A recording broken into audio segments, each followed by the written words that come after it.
It is June the 24th, 2025, and I hope everybody's been having a wonderful day so far today. If I sound a little bit raspy, it's because I've been out doing yard work again today. I got up first thing this morning and went ahead and changed out the blades on the lawnmower. And that's all I was going to do, is just change the blades out and call it a day. But as soon as I got done doing that, I was like, oh, well, I need to go ahead and cut the grass. And then as soon as I cut the grass, I was like, well, I need to go ahead and weed eat. And all that stuff, the dust, it just gets to me so bad. It's either that or the grass. There's something that I'm allergic to, because every single time I do yard work, it makes my chest feel so tight. I'm coughing all night long. My sinuses get all tightened up. It's pretty bad. My lungs feel so rough after I do the grass.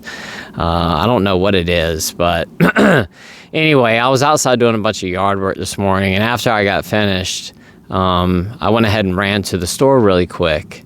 I needed to grab a couple things to make lunch for my kids. We had to throw everything out of our refrigerators, so I needed to go grab a couple things so I could make them some lunch. And there's a grocery store that's not too far from where I live. It's kind of like one of those kind of urban grocery stores. It's not very big. Not urban, rural grocery stores, that's out in the middle of the country. It's not very big. Everything's overpriced, but it's the closest grocery store to me, and I figured that I'd run over there really quick and just grab a couple of things. But the thing about that grocery store over there is that one of the old liquor stores that I used to go to is right across the street from it. And that's what I wanted to talk about today, is that, the experience that I had when I went to the grocery store and I saw that liquor store right across the street. And when I say that, something happened, it's not like anything like I went and parked at the liquor store and, sat in the parking lot and thought about drinking or anything like that. But when I pulled up and walked into the grocery store and then walked back out, the liquor store is like right across the street. You could see it from the parking lot at the grocery store. And the main road that runs through is not very big. It's just, a really small little teeny tiny town. And this liquor store that's right there is pretty much the closest liquor store to where I live now, currently. So this liquor store had become like my regular go-to. Anytime I needed liquor, especially on my days off, that's where I went. Unless I had been there a lot recently, then I would go ahead and move to another liquor store so that I wouldn't let the clerk know that I was buying liquor, multiple days in a row. I tried to just go to one liquor store per week so that they would think that I was just drinking a half a gallon of liquor once a week.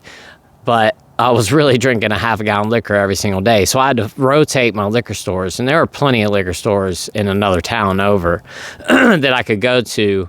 And a lot of them were close to my work and things like that. But the one that's close to me, I frequented pretty much on my days off. It was the liquor store. It was overpriced. But I didn't care because I would have such bad anxiety the next day. And I've spoken about this so many times on here, but I was so afraid to get in my car and drive, so fearful. And that's what I want to talk about today, because when I was sitting at that grocery store today, it made me think about a time when I pulled up to that liquor store and there wasn't anybody there. I had gotten to the liquor store early. I can't remember if the liquor store opens at 9 or 10. I think that place opened up at 10. And knowing me, I was always early for everything, still am. And I had gotten there, maybe 15 minutes early, and was like, I was hoping that somebody would just pull up.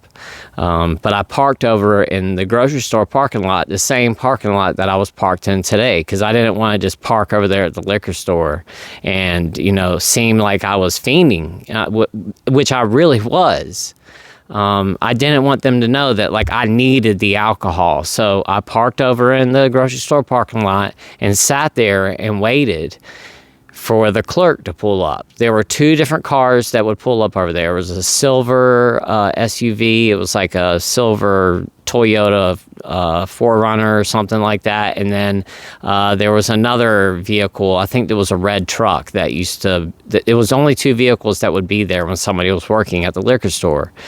So I parked over there at the grocery store and sat and just watched like a stalker, watching this liquor store, waiting for somebody to pull up so I could pull in and get my alcohol. And they would always walk up to the front door and unlock the front door.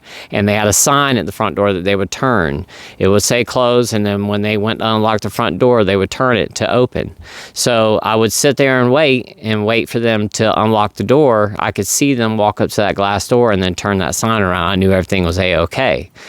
Well, I sat there and waited, and I was starting to get really impatient because it's getting really close to, I think it was 10 o'clock when they opened up, and I had gotten there at 9:45. So I'm sitting there really impatient, waiting. Nobody pulls up. Now it's 10 o'clock. Nobody's pulled up yet. I'm starting to freak out.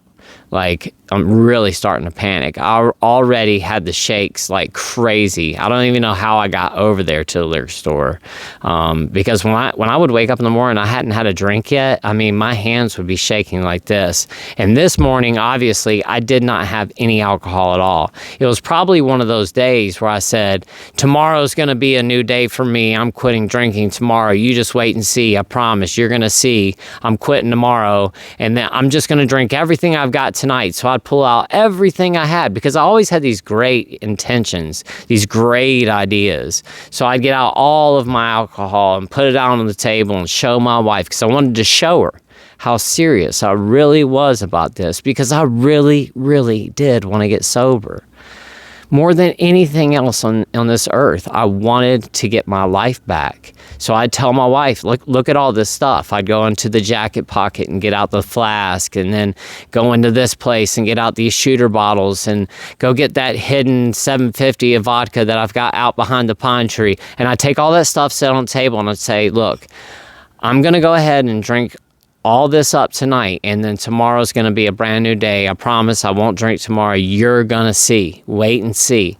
And then what I would do is I would drink that night. And then at the end of the night, I would have all that alcohol sitting up on the counter, and I left it there for my wife so that she could pour it all out herself. She would know that alcohol was poured out. And she always did it after I passed out for the night. She would go in there and pour all the alcohol out into the sink. And then the next day, here I was waking up in the morning with the shakes. And I couldn't take it. I couldn't take the way that I felt. I couldn't take the withdrawal. I just could not go through it. You know, I'm already in the toilet, you know, diarrhea. I'm puking in a trash can. My hands are shaking like crazy. I can't think straight. All I'm thinking about is I need alcohol because I feel so horrible. I need something to drink. My anxiety's going through the roof. My heart's racing. I feel like I'm about to have a heart attack.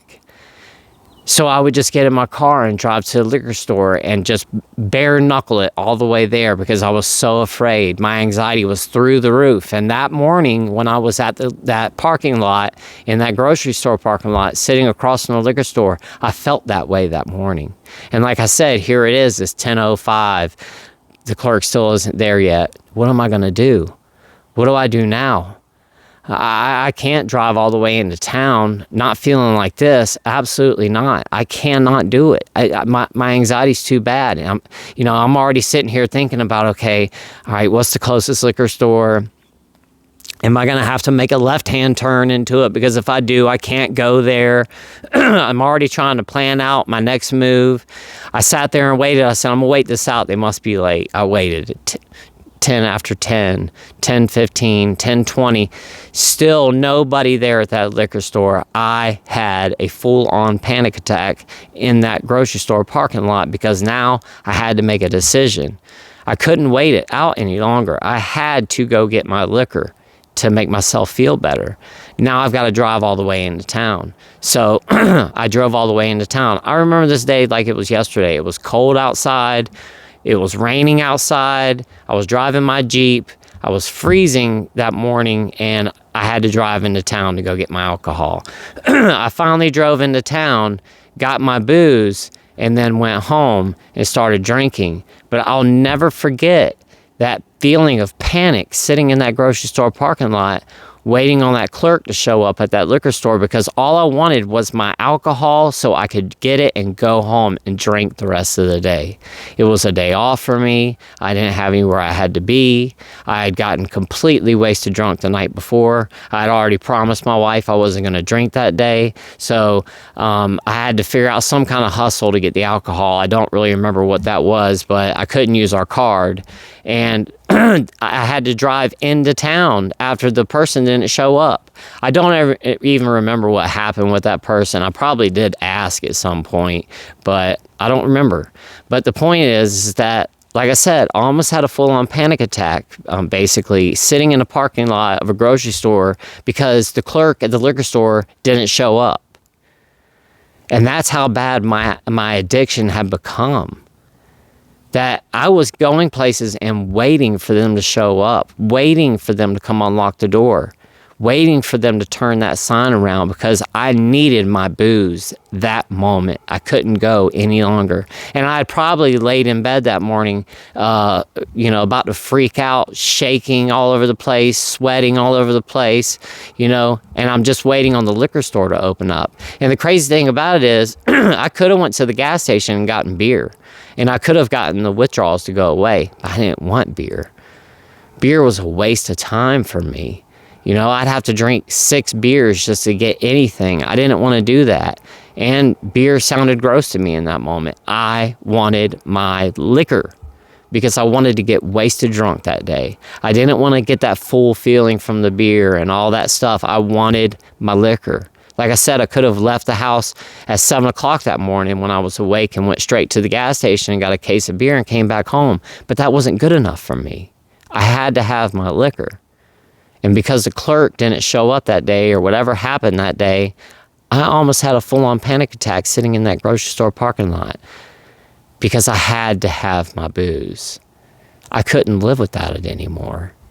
And that's my point in today's video, is that when we break free from alcohol, the freedom that we have, we don't have to worry about that kind of stuff anymore. We don't have to worry about being at the liquor store right when they open up at 8:45 in the morning or 9:45 in the morning, whenever the liquor store opens up around you. You're sitting in the parking lot or a parking lot across the street because you don't want them to see you, that you're already there waiting.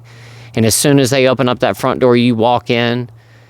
You've got that feeling of shame as you look at the floor when you walk into a liquor store. You don't speak to the clerk, just a simple, hey, how you doing? And you go back to the back where your liquor's at because you already know exactly where it is because you go to this liquor store all the time. You walk straight to the back, to the bottom of the shelf, grab the cheapest bottle of vodka that you can and the biggest that you can, and go up to the front with that shame. You promised yourself you weren't going to drink again today, but you are. You're standing right there about to pay for it. And as you get in your car and you've already got your cup of ice and your mixer right there on the passenger seat, and you're sitting in the parking lot of the liquor store. You can't even leave the liquor store yet, and you're sitting there mixing a drink in the liquor store parking lot. There you are, just mixing up a drink because you can't even wait to get home to get your drink inside of you because it's that bad. The shakes are that bad. You feel that bad. We don't have to worry about that anymore. We can wake up in the morning and just start our day, have a cup of coffee and get started, get moving, get things done. We're not wasting our time trying to get to the liquor store and, make sure that we don't have to make any left-hand turns and we've got to take these back roads to get there or whatever it may be. Or I can't go to this liquor store because I was just there yesterday, so now I have to drive to the one, 30 minutes away from my house just to avoid a clerk seeing me and knowing that I drank a half a gallon of vodka yesterday by myself. We don't have to worry about that anymore. We're free. We're free from all of that. And that's the point of today's video. Stay sober today. Don't go back to that life. Don't go back to that life of sitting in the parking lot, looking over at the liquor store and waiting for that clerk to come turn that sign at the front door. Let's not go back to that life anymore. Let's stay free from whatever it is that you're trying to stay away from. One day at a time, guys. It truly is one day at a time. The past is in the past. There's nothing we can do about it. The future isn't here yet, but we do have right now, in this moment. We can make the decision not to drink today. Guys, let's stay sober one more day. God bless you all. Thank you so much for being here. I really do appreciate it. And I hope that you have a wonderful rest of your day. Bye-bye.